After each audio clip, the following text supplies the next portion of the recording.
Right, here we go. So, second poem in the collection, okay, A Century Later, Empty as Darker. Now, as we've already mentioned, I'm going to add this to the top of this reminder, this is inspired by the story of Malala, a young girl who lived in Pakistan, who was shot for pursuing education.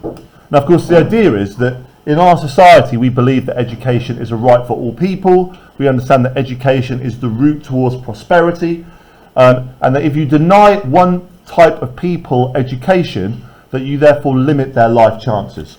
So it's about Malala, but it's also about education, but it's also about power. Because the idea, of course, is whoever gets the education has the keys to power. And the easiest way to control people is to keep them foolish, to not educate them. Okay? Now, the title of the poem is interesting. It's called A Century Later. Now, I want you to think about this, right?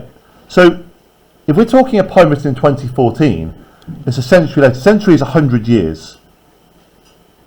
So, if we go back to 1914, we go, okay, well, what's happened in that time? What was the world like in 1914? Two things spring to my mind. The first one is it's the beginning of World War I, right? The second one is that it is before women could vote. So it is please add this down, pre-women's vote. The women got the vote in 1918. So I think the idea of the title is this idea of, let's look at how far we've come in 100 years. So 100 years since this terrible war, 100 years since this decision to give women the vote, and we still live in the world where women don't have education. So it's a criticism of our society. How can we still be talking about this issue 100 years after we supposedly fixed it? Okay, that's just my opinion, but it's an interesting title, isn't it? Let's go. So,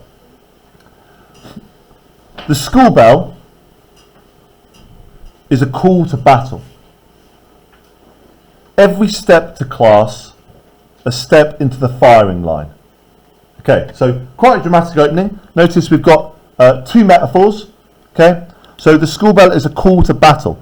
Now, the school bell is not actually a call to battle, so therefore we know that this is a metaphor. Okay, metaphors are amazing to analyse. Okay, every step into class is a step into the firing line. So, of course, the firing line is to be vulnerable. The firing line literally means somebody with a gun.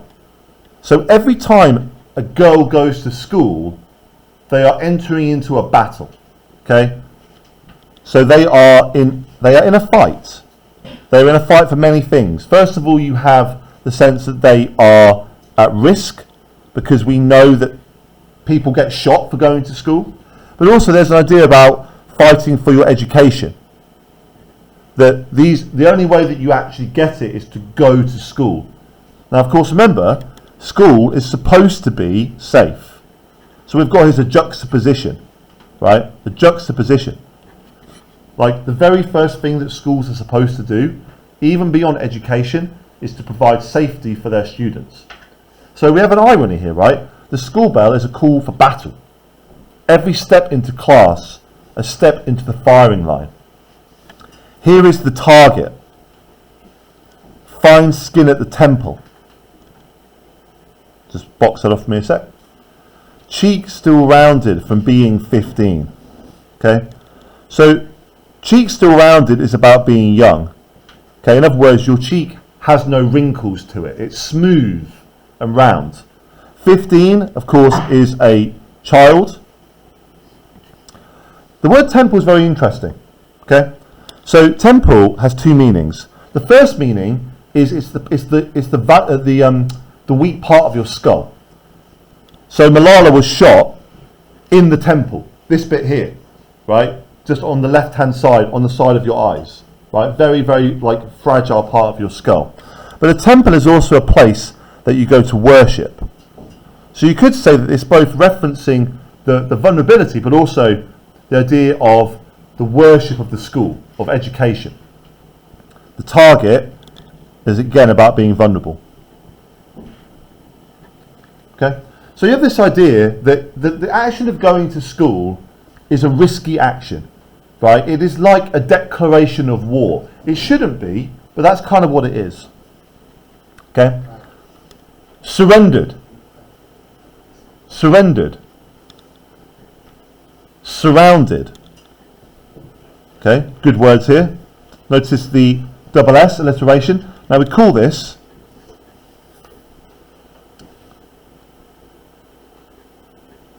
sibilance. Okay? I probably spelled that wrong. Sibilance with an I. Okay? So repeated S sounds. Surrendered. Surrounded. She takes the bullet in the head. She takes the bullet in the head. Right? Now that is pretty blunt and direct language. Right? So this is what happens. She goes to school. She's surrounded by men. She gives up. She doesn't fight back. And they shoot her in the head. And walks on. So they didn't stop it, right? It failed. Now notice this, right? This is kind of interesting. So you'll notice that there's a big gap here, right? So why have the gap? Why have the gap? Now we call this, special term for this, right? So this is enjambment. Now enjambment means to step over the line. To step over the line. Okay? But notice that it also goes over a stanza. Now what this does is it creates drama. Okay? So this bit here creates drama. So you're like, shoots her in the head, and in your mind you're going, oh, she must have died. But she doesn't die. She walks on. Right? She takes the bullet in the head and walks on. Right? It didn't work. It failed. So we have a sense about her defiance, right? She should have died, but she didn't die. The missile cuts a pathway in her mind. So the missile is the bullet. I put bullet here. Cuts a pathway in her mind to an orchard in full bloom. Okay? This is very metaphorical now, so bear with me, right? An orchard in full bloom. Right? What grows in an orchard? Fruit, but particularly apples. Apples. Now, the most famous apple of all time is from the Bible. Right? The Bible is the Garden of Eden. Now, the apple that's eaten in the Garden of Eden is the fruit of knowledge. See what she's doing here? Yeah? So, the apple symbolises knowledge. So, when they shoot her in the head, they try to kill her, but it has the opposite effect. It makes her realise how powerful knowledge is. If they're willing to kill me to stop me learning, I have to learn. They've revealed to me in that through their violence the route to me beating them. You see? So this word pathway here again has two meanings. Okay? Meaning number one is about violence. Right? A pathway is like a line through a forest. So about the bullet going in her brain. But the second one it gives her is a vision. And she understands the importance of knowledge. The eating of the apple. The missile cuts a pathway in her mind to an orchard in full bloom, full of apples. A field humming under the sun. So the sun again causes things to grow. Its lap open and full of poppies. Now poppies are a symbol of war. Every November people wear poppies to remember those who died at war. So she says, I'm now in a battle, right? I'm in a battle for education. I understand now what's going on here. They are trying to kill me to stop me learning because they know that if I learn, I can challenge their power. Amazing, right?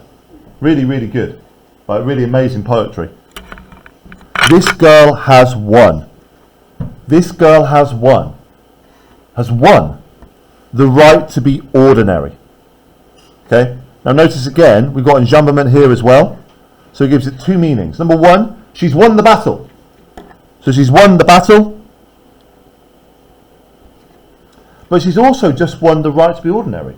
So it's nothing special, right? We shouldn't think that a girl going to school is some great, amazing thing. It's just normal. That's all she wants, is to be a normal girl. Nothing special, just a regular normal girl. The girl has won the right to be ordinary. Wear bangles to a wedding. Right? Again, ordinary.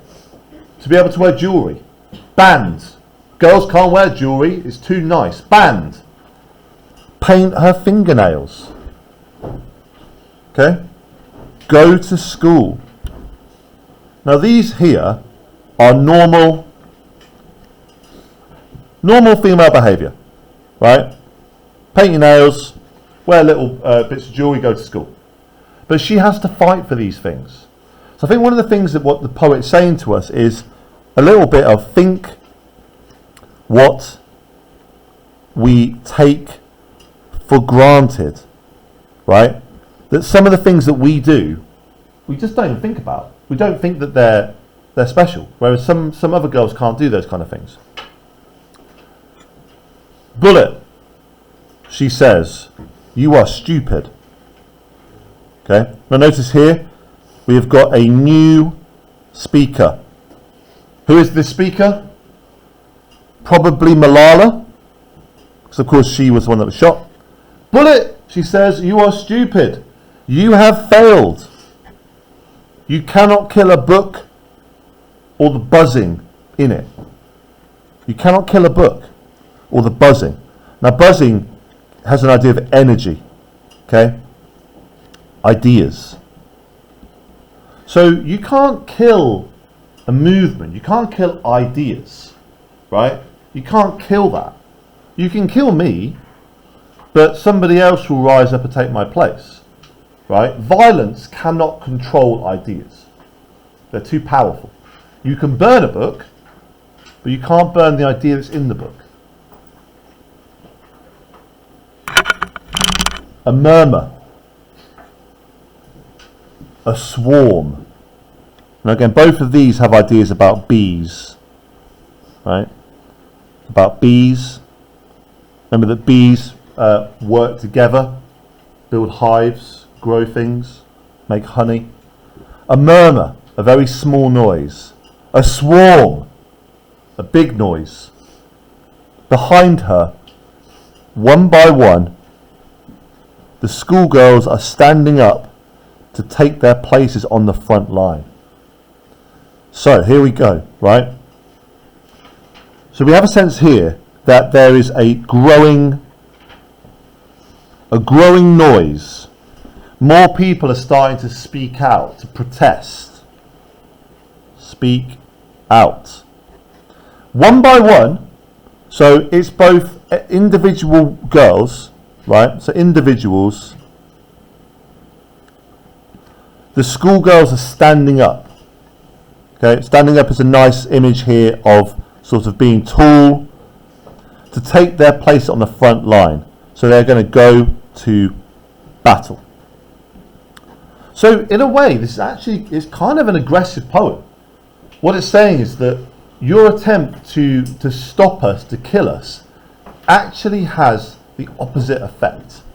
It inspires us to rebel. So the last thing here is that she inspires rebellion. Now these girls are not going to go and grab guns and start killing people. What they are going to do is they're going to go to school. And they're going to realise that the act of going to school, okay, of going to school is in itself political.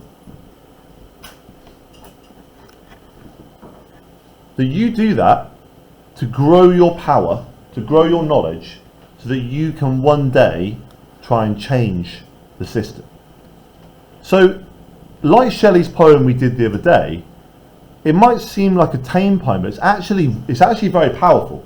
It's quite an aggressive poem.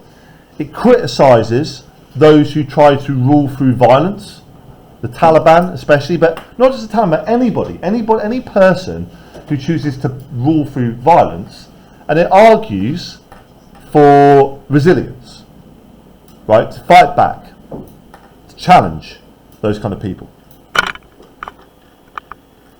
Okay.